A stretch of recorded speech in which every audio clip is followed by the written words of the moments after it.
സർക്കാർ കൈമാറിയ നയപ്രഖ്യാപനത്തിൻ്റെ കരടിന് ഗവർണർ അനുമതി നൽകി.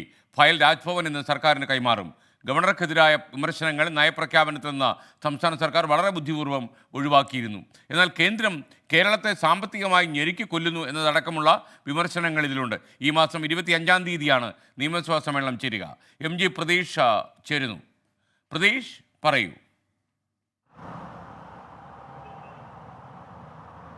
SKN സർക്കാരിനെ വലിയ സമ്മർദ്ദത്തിലാക്കാതെ തന്നെ ഗവർണർ നയപ്രഖ്യാപന പ്രസംഗത്തിന് അനുമതി നൽകിയിരിക്കുന്നു എന്നതാണ് ഏറ്റവും പ്രധാനപ്പെട്ട കാര്യം. കാരണം ഈ നയപ്രഖ്യാപന പ്രസംഗത്തിന് ഗവർണർ അനുമതി നൽകുമോ എന്ന കാര്യത്തിൽ സർക്കാരിന് വലിയ ആശങ്കയുണ്ടായിരുന്നു. കാരണം കഴിഞ്ഞ കാലത്ത് സർക്കാരും ഗവർണറും തമ്മിലുള്ള ഏറ്റുമുട്ടൽ ചില്ലറയായിരുന്നില്ല. അതുകൊണ്ട് തന്നെ സർക്കാരിനെ ഏതെങ്കിലും തരത്തിൽ പ്രതിരോധത്തിലാക്കുമോ എന്നുള്ളൊരു ആശങ്കയൊക്കെ ഉണ്ടായിരുന്നു. പക്ഷേ ആ ആശങ്കയ്ക്കൊന്നും തന്നെ അടിസ്ഥാനമില്ലാതെ ഗവർണർ നയപ്രഖ്യാപന പ്രസംഗത്തിന് അനുമതി നൽകിയിരിക്കുന്നു. കഴിഞ്ഞ ദിവസമാണ് കഴിഞ്ഞ മന്ത്രിസഭാ യോഗം പാസാക്കിയ കരട് നയപ്രഖ്യാപന പ്രസംഗം രാജ്ഭവന് സർക്കാർ കൈമാറിയത്. ഇതിന് പിന്നാലെ തന്നെ ഗവർണർ അനുമതി നൽകിയിരിക്കുന്നു. നേരത്തെ തന്നെ ഭരണഘടനാപരമായ ബാധ്യത താൻ നിറവേറ്റുമെന്ന് ആരിഫ് മുഹമ്മദ് ഖാൻ അറിയിച്ചിരുന്നു. മാത്രമല്ല ഈ ഗവർണറെ കുറ്റപ്പെടുത്തിക്കൊണ്ടുള്ള പരാമർശങ്ങളൊക്കെ തന്നെ ഈ നയപ്രഖ്യാപന പ്രസംഗത്തിൽ ഉണ്ടാകുമെന്ന ഒരു സൂചനയുണ്ടായിരുന്നു. പക്ഷേ ഗവർണറെ അനുനയിപ്പിക്കുന്നതിൻ്റെ ഭാഗമായി തന്നെ അത്തരത്തിലുള്ള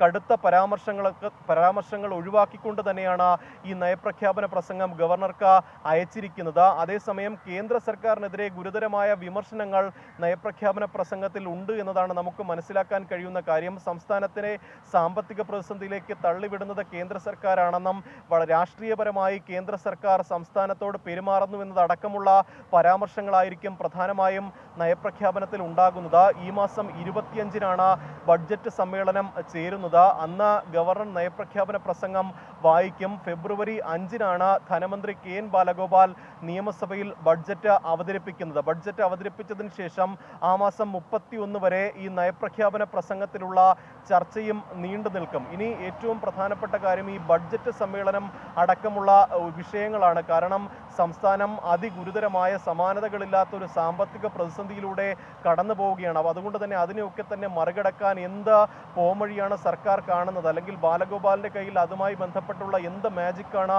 ഉള്ളത് എന്നതടക്കമുള്ള കാര്യങ്ങളാണ് ഇനി പുറത്തു വരാനുള്ളത്. എന്തായാലും ഈ നയപ്രഖ്യാപന പ്രസംഗവുമായി ബന്ധപ്പെട്ടുള്ള സർക്കാരിന്റെ ആശങ്ക അകന്നിരിക്കുന്നു. ഗവർണർ അനുമതി നൽകിയിരിക്കുന്നു. Okay, thank you Pratheesh. Vijayan ചോദിക്കുന്ന കാര്യം, SKN എന്തുകൊണ്ട് ഹാഷ്മി ഇക്കായെ നിങ്ങൾ അയോധ്യയിലേക്ക് റിപ്പോർട്ടിങ്ങിന് അയച്ചില്ല എന്നാണ് വിജയൻ ചോദിക്കുന്നത്. വിജയൻ അതിനകത്ത് വേറെ സൈഡൊന്നും വിജയൻ കാണണ്ട. അതായത് നമ്മൾ ഓരോ സ്ഥലത്തേക്കും ഒരു റിപ്പോർട്ടിങ്ങിന് ഒരാളെ തിരയുമ്പോൾ, കണ്ടെത്തുമ്പോൾ അയാൾക്ക് ആ വിഷയത്തിലുള്ള അവഗാഹം നമ്മൾ തീർച്ചയായിട്ടും പരിശോധിക്കും. കാരണം ഹാഷ്മി താജ് ഇബ്രാഹിം പോകുന്നതിനേക്കാളും ഹിന്ദു പുരാണത്തിലൊക്കെ കുറച്ചുകൂടെ അവഗാഹമുള്ള രാധാകൃഷ്ണനും വിജയകുമാറുമാണ് നല്ലത്. കാര്യം ഇതിലൊക്കെ പിഴവ് പറ്റാൻ പാടില്ല വിജയൻ. അത് പ്രത്യേകിച്ചുള്ള കാര്യം. അത് മതബോധത്തിനും വിശ്വാസങ്ങൾക്കും അപ്പുറമാണ്. ഒരു മതസമൂഹത്തിൻ്റെ ജനസമൂഹത്തിൻ്റെ വിശ്വാസത്തെക്കുറിച്ച് നമ്മൾ ഒരു പരസ്യ സംരക്ഷണത്തിലൂടെ സംവദിക്കുമ്പോൾ അതിന് ആധികാരികമായ കാര്യങ്ങൾ വിലയിരുത്തലുകൾ ഉണ്ടാകണം. അത്തരം വിലയിരുത്തലുകളുള്ള ആളുകളെയാണ് ഓരോ സ്ഥലത്തേക്ക് നമ്മൾ അയക്കുന്നത്. വിജയനെ അതിനകത്ത് എനിക്ക് മനസ്സിലായി.